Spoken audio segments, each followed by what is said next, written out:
حضرت عبداللہ بن عباس رضی اللہ عنہما فرماتے ہیں اللہ تعالیٰ نے حضرت عیسیٰ ابن مریم علیہ السلام اور حضرت یحییٰ بن زکریا علیہ السلام کو 12 ہزار حواریہ میں مبعوث فرمایا۔ یہ لوگوں کو تعلیم دیا کرتے تھے۔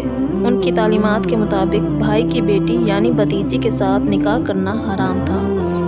ان کے بادشاہ کی ایک بھتیجی تھی جس کو بادشاہ پسند کرتا تھا اور اس سے نکاح کرنا چاہتا تھا، تو وہ ہر دن اس کی ایک حاجت پوری کیا کرتا تھا۔ یہ بات اس لڑکی کی ماں تک پہنچی تو اس نے اپنی لڑکی کو سمجھاتے ہوئے کہا، جب تو بادشاہ کے پاس جائے اور وہ تیری حاجت پوچھے تو تو کہنا، میری حاجت یہ ہے کہ تم میری خاطر یحییٰ بن زکریا علیہ السلام کو ذبح کر دو۔ جب وہ بادشاہ کے پاس گئی، اس نے اس سے حاجت پوچھی تو اس نے کہا، میری حاجت یہ ہے کہ تم یحییٰ بن زکریا کو ذبح کر دو۔ اس نے کہا، اس کے علاوہ کوئی فرمائش کرو۔ اس نے کہا، میری اس کے علاوہ آپ سے اور کوئی فرمائش نہیں ہے۔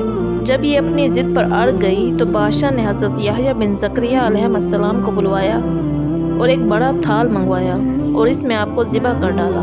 اس تھال میں سے خون کا ایک قطرہ زمین پر گر گیا تو وہ مسلسل تڑپتا رہا حتیٰ کہ اللہ تعالیٰ نے بخت نصر کو ان پر مسلط فرمایا۔ بنی اسرائیل کی ایک بوڑھی خاتون نے بس نصر کو اس خون کی کہانی سنائی تو اللہ تعالیٰ نے اس کے دل میں یہ بات ڈال دی کہ وہ ان سے انتقام لے گا۔